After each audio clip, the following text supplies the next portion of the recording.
ವಿದ್ಯುತ್ ಲೈನ್ಗೆ ತೊಂದರೆಯಾಗುತ್ತಿದೆ ಎಂಬ ನೆಪವೊಡ್ಡಿ ಬೆಳೆದು ನಿಂತ ಅಡಿಕೆ ಹಾಗೂ ಎಲೆ ಅಂಬುಗಳನ್ನು ಬೆಸ್ಕಾಂ ಅಧಿಕಾರಿಗಳು ಕತ್ತರಿಸಿ ಹಾಕಿರುವ ಘಟನೆ ಗುಬ್ಬಿ ತಾಲೂಕಿನಲ್ಲಿ ನಡೆದಿದೆ. ಗುಬ್ಬಿ ತಾಲೂಕು ಕಸಬಾ ಹೋಬಳಿಯ ಹಳೆಗುಬ್ಬಿ ಗ್ರಾಮದ ಗಂಗಾರೇವಣ್ಣರವರಿಗೆ ಸೇರಿದ ಸರ್ವೆ ನಂಬರ್ 101/4ರಲ್ಲಿ ಬೆಸ್ಕಾಂನ ವಿದ್ಯುತ್ ತಂತಿಗಳು ತೋಟದ ಮಧ್ಯಭಾಗದಲ್ಲಿ ಸುಮಾರು ವರ್ಷಗಳಿಂದ ಇದ್ದರೂ ಸಹ ಅದನ್ನು ಪರ್ಯಾಯವಾಗಿ ಸ್ಥಳಾಂತರ ಮಾಡದೇ ಇದ್ದು ನಿನ್ನೆ ಬೆಸ್ಕಾಂ ಸಿಬ್ಬಂದಿ ತೋಟದಲ್ಲಿ ಕಾಡು ತೆರವುಗೊಳಿಸುವ ನೆಪದಲ್ಲಿ ಲೈನ್ ಮ್ಯಾನ್ಗಳು ಹಾಗೂ ಎಸ್ಒ ಜಮೀನಿನ ಮಾಲೀಕರಿಗೆ ಯಾವುದೇ ಮಾಹಿತಿ ನೀಡದೆ ಏಕಾಏಕಿ ಸುಮಾರು 8ರಿಂದ 10 ಫಲ ಬಿಡುವ ಅಡಿಕೆ ಮರಗಳನ್ನು ಹಾಗೂ ಅಡಿಕೆ ಮರಕ್ಕೆ ಎಬ್ಬಿಸಿರುವ ಎಲೆ ಅಂಬುಗಳನ್ನು ಸಹ ಮಾನವೀಯತೆ ಇಲ್ಲದೆ ನಿರ್ದಾಕ್ಷಿಣ್ಯವಾಗಿ ಕಡಿದು ಹಾಕಿ ದುರ್ವರ್ತನೆ ತೋರಿದ್ದಾರೆ ಎಂದು ರೈತ ಗಂಗಾರೇವಣ್ಣ ಮತ್ತು ಕುಟುಂಬದವರು ಅಳಲು ತೋಡಿಕೊಂಡಿದ್ದಾರೆ. ಸುಮಾರು ಇಂದಿನ ದರದ ಪ್ರಕಾರ ಎಲೆಯ ಪೆಂಡಿಗೆ 3ರಿಂದ 4 ಸಾವಿರ ಬೆಲೆ ಇದ್ದು ಒಂದೊಂದು ಮರದಲ್ಲಿ ಸುಮಾರು 3ರಿಂದ 4 ಕೆಜಿ ಫಲ ಬಿಡುವ ಮರಗಳನ್ನು ಧರೆಗುರುಳಿಸಿರುವುದು ಎಷ್ಟು ಸಮಂಜಸ? ತಮ್ಮ ಮಕ್ಕಳಂತೆ 15ರಿಂದ 20 ವರ್ಷಗಳಿಂದ ಸಾಕಿದ ಅಡಿಕೆ ಮರಗಳನ್ನು ಏಕಾಏಕಿ ಕಡಿದು ಹಾಕಿ ರೈತನಿಗೆ ಅನ್ಯಾಯವೆಸಗಿದ ಲೈನ್ ಮ್ಯಾನ್ ಹಾಗೂ ಎಸ್ಒ ಇವರನ್ನು ಕೆಲಸದಿಂದ ಅಮಾನತು ಮಾಡುವಂತೆ ರೈತ ಕುಟುಂಬ ಆಕ್ರೋಶ ವ್ಯಕ್ತಪಡಿಸಿದ್ದಾರೆ. ರೈತ ಗಂಗಾರೇವಣ್ಣ ತನ್ನ ಸ್ವಂತ ಖರ್ಚಿನಲ್ಲಿ ಲೈನ್ ಬದಲಾವಣೆ ಮಾಡಲು ಕಂಬ ಹಾಗೂ ವಿದ್ಯುತ್ ತಂತಿಗಳನ್ನು ತಂದಿದ್ದರೂ ಸಹ ಬೆಸ್ಕಾಂ ಅಧಿಕಾರಿಗಳಿಂದ ನಷ್ಟ ಅನುಭವಿಸುವಂತಾಗಿದ್ದು ಇದನ್ನು ಯಾರು ಸರಿಪಡಿಸುತ್ತಾರೆ ಎಂದು ಪ್ರಶ್ನಿಸಿದ್ದಾರೆ. ಘಟನೆ ಸಂಬಂಧ ರೈತ ಸಂಘದ ತಾಲೂಕು ಅಧ್ಯಕ್ಷ ಕೆಎನ್ ವೆಂಕಟೇಗೌಡ ಮಾತನಾಡಿ, ರೈತರು ಬೆಸ್ಕಾಂ ಅಧಿಕಾರಿಗಳಿಂದಾಗಿ ಸಂಕಷ್ಟಕ್ಕೀಡಾಗಿದ್ದಾರೆ. ಈ ಘಟನೆ ಅಧಿಕಾರಿಗಳ ದರ್ಪಕ್ಕೆ ಹಿಡಿದ ಕೈಗನ್ನಡಿಯಾಗಿದೆ. ರೈತನಿಗೆ ಆದ ನಷ್ಟವನ್ನು ಬೆಸ್ಕಾಂ ಅಧಿಕಾರಿಗಳೇ ಭರಿಸಿಕೊಡಬೇಕು.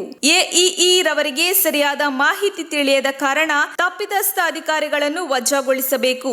ಇಲ್ಲವಾದರೆ ಮುಂದಿನ ದಿನಗಳಲ್ಲಿ ತಾಲೂಕು ರೈತ ಸಂಘದ ಸದಸ್ಯರೊಡನೆ ಚರ್ಚಿಸಿ ಅಧಿಕಾರಿಗಳ ವಿರುದ್ಧ ಬೆಸ್ಕಾಂ ಮುಂದೆ ಮುಷ್ಕರ ನಡೆಸುತ್ತೇವೆ ಎಂದು ಅಧಿಕಾರಿಗಳಿಗೆ ಎಚ್ಚರಿಕೆ ನೀಡಿದರು. ಈ ಸಂದರ್ಭದಲ್ಲಿ ಪ್ರಧಾನ ಕಾರ್ಯದರ್ಶಿಯಾದ ಸಿಜಿ ಲೋಕೇಶ್ ಕುಮಾರ್, ಲಕ್ಷ್ಮಣ, ಸುರೇಶ್, ಸಿದ್ದಯ್ಯ, ನರಸಿಂಹಮೂರ್ತಿ, ಪ್ರಭಾಕರ್, ಗ್ರಾಮಸ್ಥರು ಹಾಗೂ ಇನ್ನಿತರರು ಹಾಜರಿದ್ದರು. ವರದಿ ಮಂಜುನಾಥ್, ಗುಬ್ಬಿ. ಒಂದೊಂದು ಇದ್ರೊಳಗೆ ಒಂದೊಂದು ಕೆಜಿ 2 ಕೆಜಿ ಆಗೋದು 4-5 ಗೊನೆ ಇರೋವು.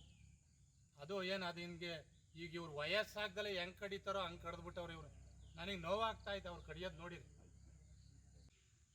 ಸ್ನೇಹಿತರೆ, ಇವತ್ತು ನಮ್ಮ ರೈತ ಸಂಘದ ಒಬ್ಬ ನಿಷ್ಠಾವಂತ ಕಾರ್ಯಕರ್ತನ ತೋಟದಲ್ಲಿ ಬೆಸ್ಕಾಂ ಅಧಿಕಾರಿಗಳು ಅವರು ಗಮನಕ್ಕೆ ಬಾರದಂಗೆ ಸುಮಾರು 50-60 ವರ್ಷಗಳಿದ್ದಂಥ ಅಂಬು, ಸುಮಾರು 15-20 ವರ್ಷ ಇರ್ತಕ್ಕಂಥ ಅಡಿಕೆ ಮರಗಳನ್ನ KEB ಲೈನ್ನ ಮೇಲೆ ಬೀಳ್ತದೆ ಅಂತೇಳಿ ಅವ್ರ ಗಮನಕ್ಕೆ ಬರದಂಗೆ ಕಡಿದು ಅವರಿಗೆ ನುಕ್ಸಾನ್ ಮಾಡಿದ್ದಾರೆ.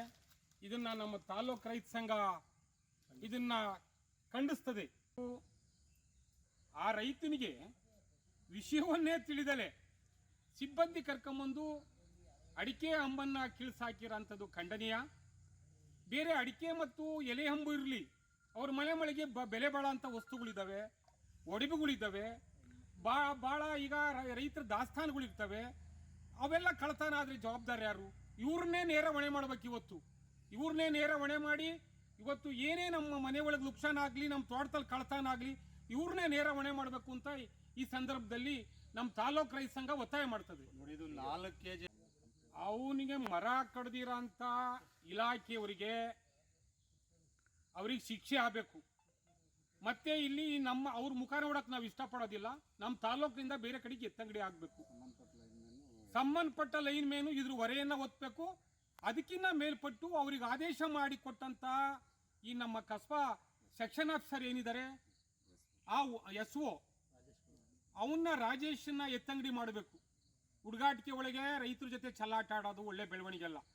ಅವನ ತೋಟನೇ ಆಗಲಿ, ಅವನ ಬೆಳೆನೇ ಆಗಲಿ ನುಕ್ಸಾನ್ ಆಗಿದ್ರೆ ಸುಮ್ಮನಿರ. ತಕ್ಷಣ ಬೇಕಾಗಿದ್ದಾರೆ. ತುಮಕೂರಿನ ಹೆಸರಾಂತ ಕಂಪನಿಯಲ್ಲಿ ಗುತ್ತಿಗೆ ಕಾರ್ಮಿಕರಾಗಿ ಕೆಲಸ ಮಾಡಲು ಯುವಕರು ಮತ್ತು ಯುವತಿಯರು ಬೇಕಾಗಿದ್ದಾರೆ. ಲೋಡಿಂಗ್ ಮತ್ತು ಅನ್ಲೋಡಿಂಗ್ ಕೆಲಸ ಮಾಡುವವರು ಬೇಕಾಗಿದ್ದಾರೆ. ವಿದ್ಯಾರ್ಥಿ SSLC, PUC, BSc pass by ನೇರ ಸಂದರ್ಶನ ಇರುತ್ತದೆ. ESI ಮತ್ತು PF ಸೌಲಭ್ಯ ಇರುತ್ತದೆ. ಆಸಕ್ತರು ಕೂಡಲೇ ಸಂಪರ್ಕಿಸಿ. Naveen GL, phone number 9743103968.